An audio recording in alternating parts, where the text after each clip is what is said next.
আসসালামু আলাইকুম, আশা করি সবাই ভালো আছেন। জাতীয় বিশ্ববিদ্যালয়ে একটি বিজ্ঞাপন প্রকাশ পেয়েছে।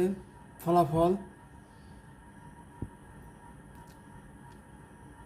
একাডেমি কাউন্সিল সিন্ডিকেট অনুমোদিত জাতীয় বিশ্ববিদ্যালয়ে 2024 সালে বিএসসি অনার্স ইঞ্জিনিয়ারিং প্রথম বর্ষের দ্বিতীয় সেমিস্টার, তৃতীয় বর্ষের দ্বিতীয় সেমিস্টার পরীক্ষার চূড়ান্ত ফলাফল প্রকাশ করা হয়েছে আজকে। এই ওয়েবসাইটটির মাধ্যমে ফলাফল দেখে নিন সবাই।